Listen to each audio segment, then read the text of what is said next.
So as you're in the process of reinventing your life, write a description of the kind of person that you want to be. What are the things that you must overcome? What qualities about your personality you know that you're going to have to change, because those particular characteristics are liabilities to you? What are your assets? What are your strong points? Look at and evaluating yourself to make that determination. Other thing is that in order to get out of a rut, we need some coaching. Find some trusted critics. People that you know care about you and love you. So there's some things that keeps us from growing and getting out of ruts. Number one, we identify with feedback. We take it personal when someone wants to give us some feedback on where we are falling short and tell us about our blind spots. We want to have everything being positive about us. We're not perfect. It hurts. I have a friend who's a trusted critic. I don't like him, but I love him. He doesn't tell me the things I want to hear. He tells me what I need to hear so I can grow. It hurts. It hurts when he put me on the hot seat. I can't stand it. But that's the only way that I can grow. And I'm glad that he loves me enough to risk our friendship to tell me what I need to hear, not what I want to hear. Get a support group, somebody that you can talk to. People who perhaps might have a similar problem.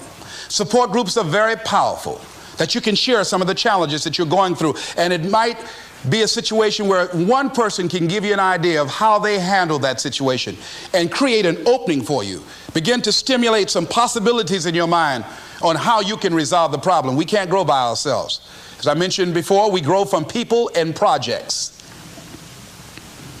The other thing is about life, when things happen to you, when you permit things to use you, you can't change the past, but you can interpret.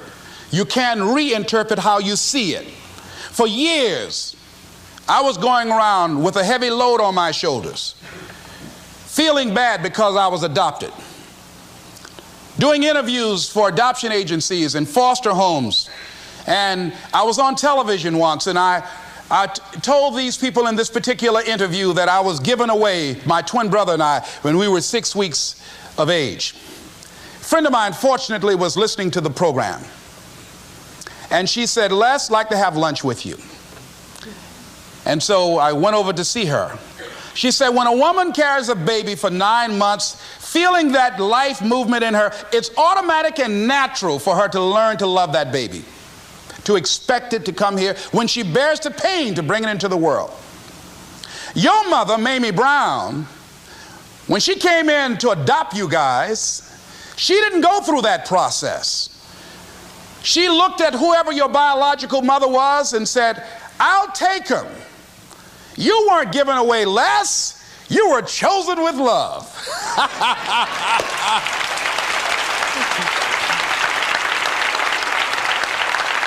Same circumstances, same event, but reinterpreted. An interpretation that empowers me.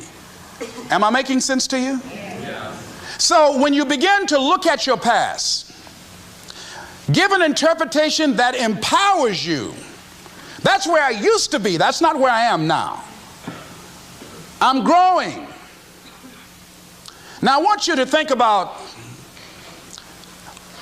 in your mind right now, think about some particular event or act in your life that you feel very bad about, that you really regret that took place. If you had to do over again, you would do it differently. With that there, I want you to see yourself in your mind's eye and say to yourself, I love myself unconditionally,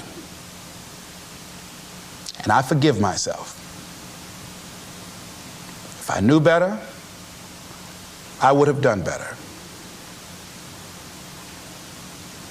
I want you to think about somebody that caused you some pain, caused you some disappointment, somebody that you don't like.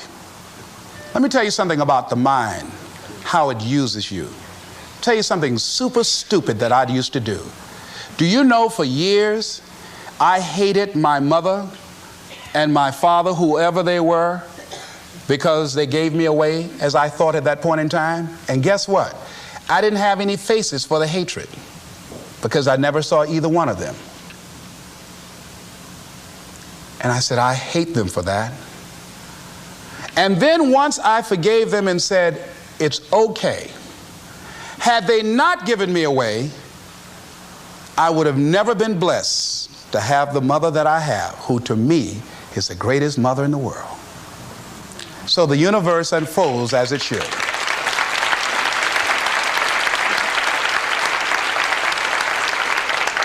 But when I went through this process, saying forgive them, I remember in my mind as I was trying to picture these people, I had two individuals in my mind standing there with no faces because I didn't know how they look. But I released that. I let that luggage go. Think about somebody that you've hurt, somebody that you've disappointed, either deliberately or inadvertently, or someone that has hurt you deliberately or inadvertently. Think about them. Somebody that you really, when you think about them, the room turns red. Look at them in your mind's eye and say, I forgive you. I forgive you unconditionally. Whew, boy, that's a heavy load to let off. When I thought about that guy, I said, wait a minute, I can't, no, you don't know what this guy did. This was my mama. You don't know what we went through. My student said, Les, forgive, let it go. If you want to be forgiven, you better forgive somebody. None of us are perfect. All of us have made some mistakes. And it wasn't easy. It's not easy forgiving, am I right? It's hard. See, everybody won't forgive. They say, I forgive, but I don't forget now.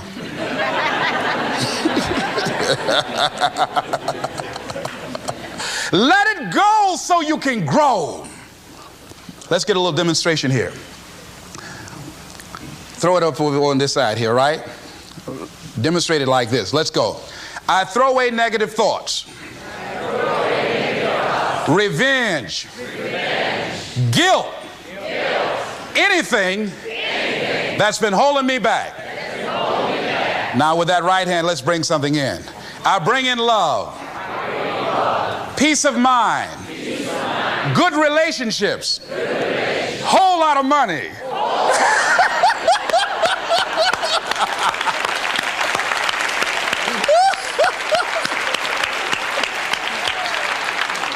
I don't know why people raise their voices when we say a whole lot of money. I mean, they get serious too, you know what I mean? And usually people don't use one hand, they use two hands. They try to borrow somebody else's hand, you know?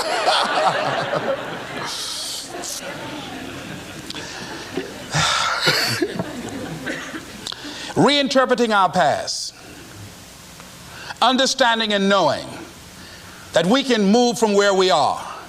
That we can begin to design the kind of life that empowers us, that gives us happiness, that enable us to be on top of who we are. Knowing that as we begin to explore new horizons and new vistas in life, that as we begin to focus on developing ourselves, as we begin to elevate ourselves and not to follow the crowd, activating the thinker in us and disciplining and putting on hold the emotional part of ourselves. It's not easy, but through practice and practice and practice, practice makes what? Absolutely not. Dismantle that belief system. Practice makes improvement. You can always better your best. You can always go beyond anything that you have ever done. You'll never hit a state of perfection. You're always bigger than what you do. And so all you're looking for are new breakthroughs through practice and practice and practice. You'll get better and better and better. And there's still some things that will happen to you that will catch you on the blind side that you did not anticipate. You'll get knocked down, but you won't be knocked out. You'll be able to get to your feet again, be on the ropes, but you'll have a fast recovery rate when you work on yourself.